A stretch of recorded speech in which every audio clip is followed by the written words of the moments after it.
Wassalatu wassalamu ala rasulillah sayyidina wa maulana Muhammad ibn Abdullah wa ala alihi wa sahbihi wa man walah wa la hawla wa la quwata illa billah subhanallah alhamdulillah wa la ilaha illallah Allahu akbar wa la hawla wa la quwata illa billahil azim adada kulli arfin kutiba wa yuktabu abadal abidina wa dahra dahirin subhanaka la ilma lana illa ma 'allamtana innaka antal alimul hakim نوينا التعلم والتعليم والنفع والانتفاع والتذكر والتذكير والإفادة والاستفادة والحث على التمسك بكتاب الله وسنة رسوله والدعاء إلى الهدى والدلالة على الخير ابتغاء وجه الله ومرضاته وقربه وثوابه سبحانه وتعالى.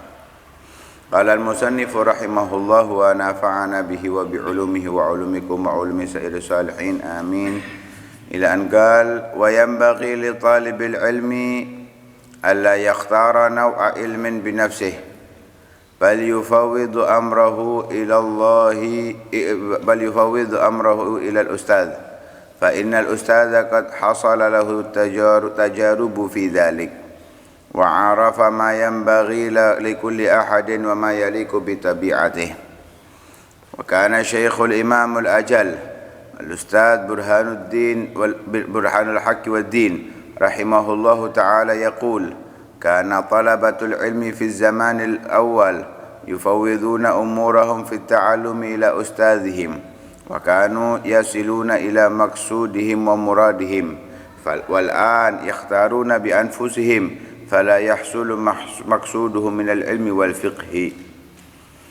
وكان يحكى أن محمد بن إسماعيل البخاري رحمه الله تعالى كان بدأ بكتابة الصلاة على محمد بن الحسن رحمه الله فقال له محمد بن الحسن اذهب وتعلم علم الحديث لما رأى أن ذلك العلم أليق بطبعه فطلب علم الحديث فصار فيه مقدما على جميع أئمة الحديث.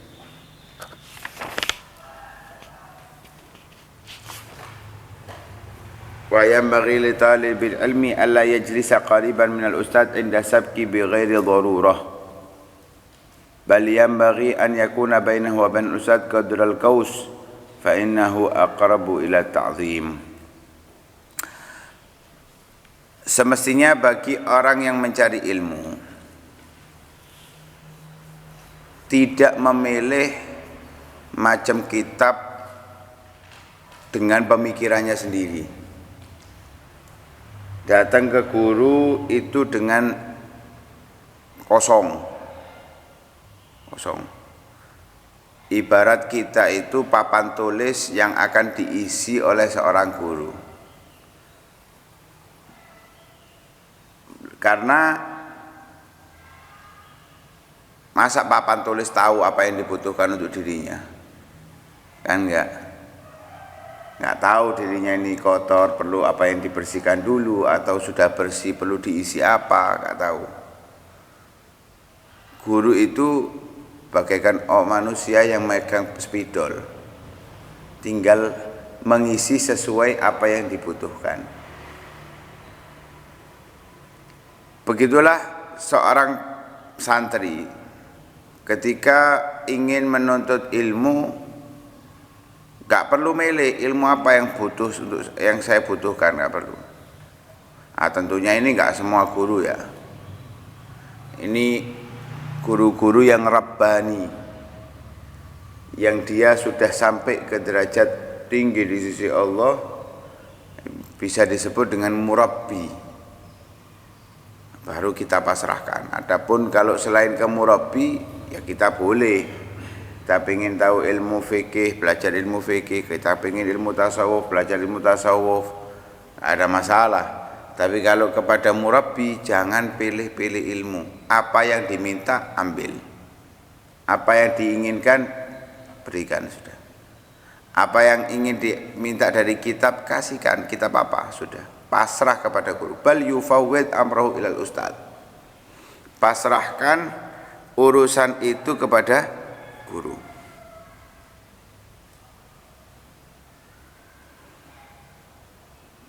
Fa innal ustad, karena guru itu qad hasala lahu tajarub fi dzalik, karena dia sudah punya pengalaman, sudah punya pengalaman dalam masa nuntut ilmu dulunya, dan sudah mengetahui apa yang dibutuhkan setiap karakter dari orang, tahu, punya banyak pengalamannya sudah. Ilmu itu penting, tapi kalau tidak dibarengi dengan pengalaman kurang kokoh. Pengalaman tanpa ilmu percuma, ya nggak ada gunanya. Ilmu harus dibarengkan dengan pengalaman, di situ akan matang. Saya kasih gambaran, orang pengalaman dengan berbagai kegiatan seperti mutawif, dia pengalaman, tapi nggak ada ilmunya, hanya modal pengalaman.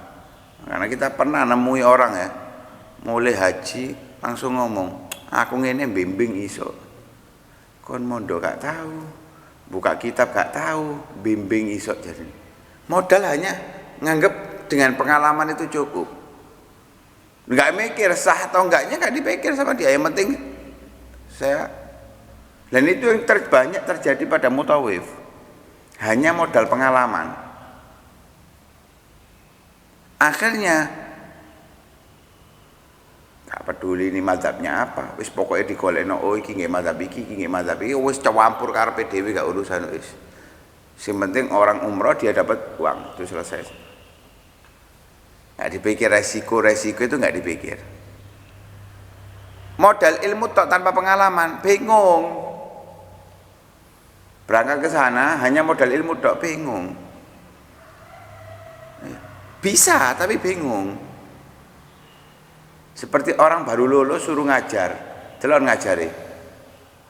Bisa tapi kaku, susah menjelaskan. Padahal dia paham, ada ilmunya, susah untuk memahamkan. Kenapa? Belum punya pengalaman. Tapi kalau sudah dipadukan antara ilmu dan pengalaman, ini full, sudah lengkap. Ibarat makanan itu ada nasinya, ada lauknya, plesak sambel-sambeli, wah wis nikmat luar biasa itu. Nah itu sudah dialami. Kalau orang sudah pengalaman itu sudah ada ilmunya, ada pengalaman, dia tahu ngadepi orang seperti ini, cara ngadepi orang seperti ini tahu. Sehingga ketika ada murid datang, dilihat karakter orang ini, oh karakter orang ini orang seperti ini, kamu cocok ini, sudah pakai ini aja belajarnya. Itu kalau sudah ketemu murabi seperti itu. Apa yang diarahkan jangan dibantah, jangan saya padahal kepingin, ya usah, sudah langsung ikut. Wa arafa ma yanbaghi likulli ahadin wa ma yaliqu bi tabi'ati. Karena seorang guru itu sudah tahu apa yang semestinya dibutuhkan dan layak untuk dia dapatkan dengan karakter masing-masing. Karena setiap orang itu karakternya berbeda-beda. Setiap murid itu karakternya berbeda-beda. Ada yang bisa unggul dalam segini, sekolah itu sekolah.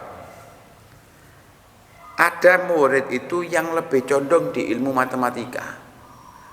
Lah yang sadar pertama itu gurunya. Lah kalau anak itu dibina di dalam ilmu matematika, dia akan menguasai dengan luar biasa. Ada anak itu lebih condong ke bahasa, mudah menguasai bahasa. Mau bahasa dikasih bahasa Inggris mudah menguasainya, mau kasih bahasa Arab mudah, kasih bahasa Jepang, Mandarin, bahasa Inggris Timor, mudah dia. Loh orang seperti ini, lah guru itu tahu ini lebih baik dimasukkan kelas bahasa, ini lebih baik dimasukkan kelas IPA dan sebagainya, seperti itu. Lah guru juga demikian, tahu porsinya. Oh anak ini punya kecerdasan dalam menghafal, ya diperlukan penghafal hadis, penghafal Al-Quran, penghafal ilmu-ilmu dari setiap bidang, sehingga oh anak ini susah untuk menghafal tapi pemahamannya luar biasa, dikasih tentang pemahaman yang luar biasa. Nah, jadi dilihat dari potensinya masing-masing oleh guru tersebut. Karena itu Asy-Syaikh Burhanul Haq Waddin beliau mengatakan dulu penuntut ilmu itu pasrah total kepada gurunya kalau belajar itu. Pasrah total. Ya, bagaikan budak di hadapan majikannya. Bagaikan mayit di depan yang memandikan. Mosok diangkat tangannya, ojo sing ini, iki dhisik, gak ngira. Melayu sing ngadusi. Ya. Sudah pasrah total. Sehingga karena mereka memasrahkan kepada gurunya, wa kanu yasiluna ila maksudihim wa muradihim. Ternyata apa yang mereka inginkan dicapai. Apa yang mereka kejar bisa digapai. Wal'an, adapun sekarang, ini zamannya beliau ya, pengarang Ta'lim Muta'alim. Wal'an, apalagi zaman sekarang ini, yakhtaruna bi anfusihim, milih dewi-dewi. Aku kepingin iki, wis iki, pokok iki Ustaz, aku kepingin taklim iki Ustaz, tak gelem sing liyane aku njaluk iki. Ojo kon iki ndak ngerti salat sing bener, belajar fikih. Mau Ustaz, aku kepingin tasawuf. Ya akhirnya jadi zindik, jadi munafik. Gampangkan ibadah, yang penting hatinya bersih. Kon salatmu ndak sah, hatimu bersih percuma. Dan ndak mungkin bersih, ndak mungkin bisa bersih. Bohong kalau dia ngomong hatinya bersih, kalau dia ndak mau sholat. Kalau sholatnya nggak sah, bohong. Karena milih dewi-dewi fala yahsul maksuduhu minal ilmi wal fikih. Karena milihnya dewi-dewi gak dapat apa-apa dari ilmu, dari fikih, dari apa yang diajarkan gak dapat apa-apa. Mungkin pemahaman bisa, tapi dalam prakteknya nol. Karena gak nurut dengan apa yang diarahkan oleh gurunya. Wa kana yuhka anna Muhammad bin Ismail al-Bukhari, Al-Imam Bukhari, beliau itu pertama karena pada abi kitabati shalah ala Muhammad bin Hasan rahimahullah. Pertama belajar tentang ilmu salat kepada Muhammad ibn al-Hasan. Muhammad ibn al-Hasan ini termasuk pembesar daripada ulama mazhab Imam Abu Hanifah, seorang alim Rabbani. Ketika melihat Imam Bukhari ini mau belajar tentang bab sholat, ditolak. Padahal sudah mau mulai ini, ditolak. Idhab wa ta'allam ilmal hadis. Jangan belajar ini. Coba kamu sekarang pergi belajar ilmu hadis. Nurut kepada gurunya. Kenapa kok dikatakan disuruh belajar ilmu hadis? Karena Imam Muhammad bin Hasan itu melihat Imam Bukhari dari wataknya dan karakternya punya potensi untuk mendapatkannya. Lima ra'a anna dzalikal ilma al-yaqu bitab'ih. Karena Imam Muhammad bin Hasan melihat ilmu tentang hadis itu layak cocok dengan potensi karakter yang dimiliki oleh Imam Bukhari, sehingga dijalankan fatolak ba ilmal hadis, dikejar itu ilmu hadis oleh Imam Bukhari, fasara fihi muqaddaman, sehingga Imam Bukhari dalam ilmu hadis menjadi paling terdepan ala jami'i a'immatil hadis, mengungguli dari seluruh pakar hadis. Bahkan beliau sampai menulis hadis-hadis yang dikumpulkan dalam Jami'us Sahih lil Imam Bukhari, itu ashahhu kutubil musannafah, paling sahihnya kitab yang ditulis, yang dirangkum. Ya, bahkan setelah Al-Quran yang paling sahih adalah Sahihul Bukhari. Walaupun ada Sahih Muslim, derajat Sahih Muslim itu di bawah derajat Sahih Bukhari. Karena apa? Nurut dengan gurunya. Nurut dengan gurunya. Begitulah orang yang patuh ya, pasrah kepada gurunya. Kita lihat Habib Munzir itu, Habib Munzir bin Fuad al-Musawah. Beliau itu pasrah total dengan gurunya. Pasrah total sudah. Sehingga apapun yang dikatakan gurunya, nggak ada kata enggak. Jadi pengaruhnya luar biasa. Pengaruhnya luar biasa. Padahal banyak di antara sahabat-sahabat beliau mengatakan kalau ilmu fikihnya, kalau dengan yang lainnya kalah. Tapi pengaruhnya, manfaatnya lebih besar daripada yang lain. Lebih besar daripada yang lain. Dan itu kita lihat ya, kita lihat. Wa yanbaghi li talibil ilmi alla yajlisa qariban minnal ustaz. Semestinya bagi orang menuntut ilmu hendaknya ia tidak duduk sangat dekat dengan gurunya. Inda sabki bi ghairi darurah.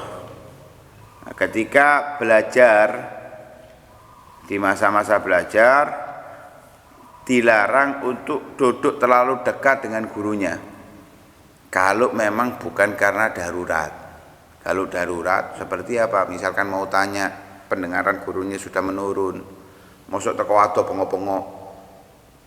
Saya mau tanya Ustaz. Ya kan kurang adab akhirnya mendekat, nggak ada masalah. Indah darurah nggak ada masalah. Bal yambaghi, bahkan semestinya an yakuna bainahu wa bainal ustaz qadral gaus. Hendaknya jarak antara dia dengan gurunya itu seperti ukuran busur panah. Ya 1,5 meter, 1 meter gitu ada jarak. Karena apa? Fa innahu aqrabu ila ta'zim. Itu membuat kita bisa lebih ta'zim.